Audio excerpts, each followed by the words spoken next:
Hey YouTube, it's ICU, and today, following yesterday's release of Evasi0n, which, as many of you know, is the first iOS 6 untethered jailbreak utility that supports all iPhone, iPad, and iPod touch models that can upgrade to 6.0 through 6.1, I decided to make this video to share with you guys some of my favorite tweaks from Cydia.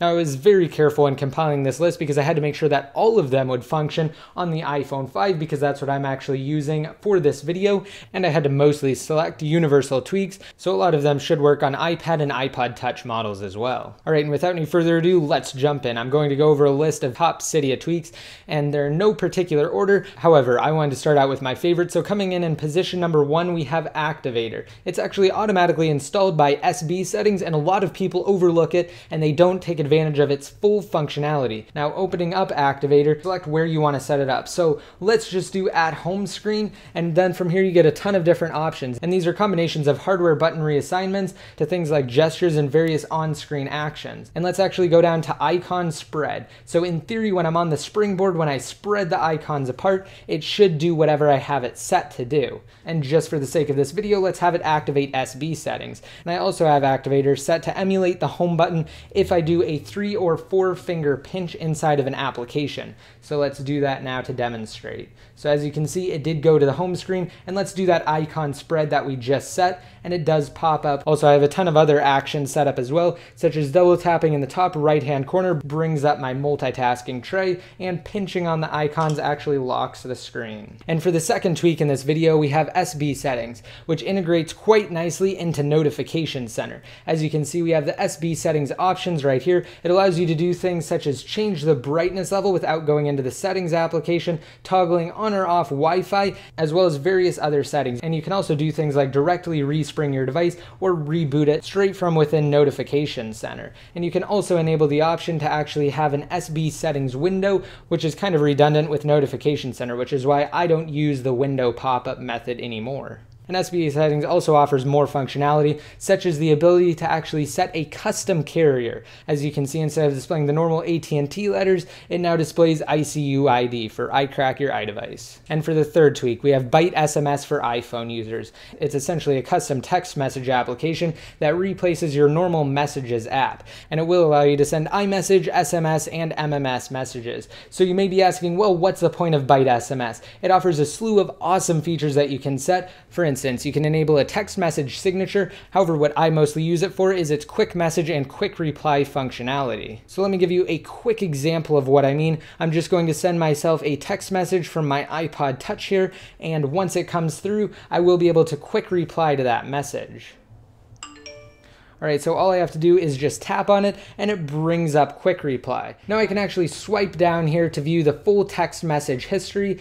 I can open it, I can call the person, and I have a few other actions, but what you mostly use it for is to just directly reply to the person without actually opening up the Messages application, which in my opinion is absolutely amazing, and it's definitely better than stock messages. Next up, we have tweaks 4, 5, and 6, which are all very similar. The fourth one is 5-column SpringBoard, and it allows you to add 5 columns of icons onto your SpringBoard. The fifth one is 5-icon dock, which, as the name suggests, allows you to have 5 icons in your dock, very similar to the previous tweak, 5-column SpringBoard. And for the sixth one in this video, we have 5-icon switcher, which, as you may have seen earlier when I brought up the multitasking tray, it allows for 5 application icons to be displayed in your icon switcher. Alright, and coming in at 7, we have Flux. And this is a great tweak and screen modification that automatically changes the color levels, and it shifts them to more red during the nighttime, which is supposed to be easier on your eyes, and I've found that it actually works very well. So let me give you a quick preview. So that's what it looks like at night, and that's what it looks like at day. You can clearly tell the difference,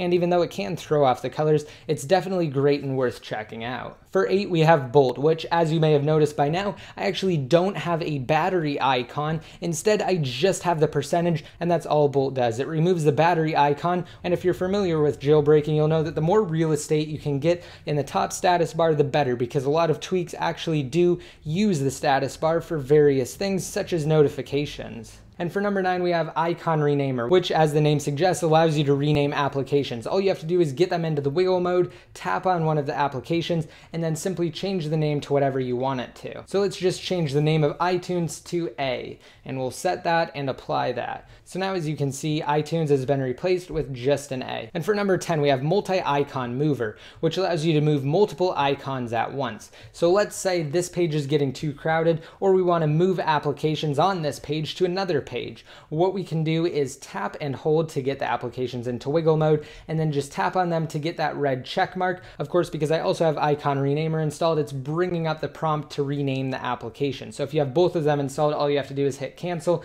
and your red check mark on the application you had previously tapped will still be there.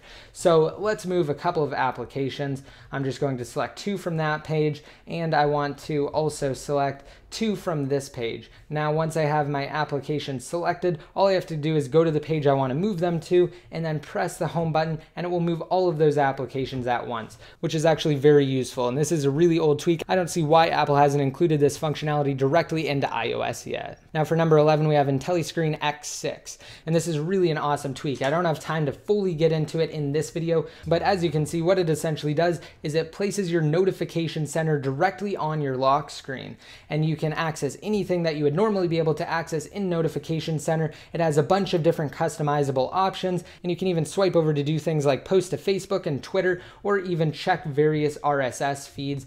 And coming in at number 12 is WeFlash for Notification Center. And let me show you exactly what that does. When you bring down Notification Center, if you have it set to appear in Notification Center, you can directly turn on your iPhone's flash. So once I tap this, it will automatically turn on the LED flash. Now, this also does work if you have IntelliScreen X, so you can do it directly from your lock screen. Let me give you a quick example of that one as well. So it already has the flash on. Let's turn it off, and then turn it back on again, directly from the lock screen. Now, this is very useful if you use your iPhone a lot at night and you use it for its LED flash capabilities frequently. Moving on, blurry NC background made number 13 in this video. And as the name suggests, it essentially takes a screenshot of whatever screen you're on, and it adds a blur to it, which looks quite nice. And finally, diet bar is number 14 in this video. Let me open up settings and I'll show you exactly what it does. As you can see up here for the top bar, it makes it significantly smaller than normal. So let me show you the 5th generation iPod Touch here. Let me open up the settings application. As you can see, the size difference between the two is definitely noticeable. Don't forget to rate this video up and leave a comment down below in the comment section if you want to be entered into my giveaway to possibly win one of 2 Amazon $200 gift cards. And your comment doesn't have to include any keyword. As long as it's relevant once it's posted, you'll be automatically entered to win. And don't forget, if you haven't already watched my Evasi0n Jailbreak video for iOS 6 through 6.1, just be sure to do so. I'll have a link to that down below in the more info. And before I conclude, I just wanted to say that I had a lot of other tweaks to share with you guys. However, a lot of them aren't compatible with either iOS 6 or the newer iOS-based devices. So I'll have to save those tweaks for another video, and hopefully the developers will be able to update them. And once they do so and I have a new list, I'll create another video for you guys. And just be sure to like me on Facebook, follow me on Twitter, and add me in one of your circles inside of Google Plus to be updated more often. And until next time, this is ICU signing out.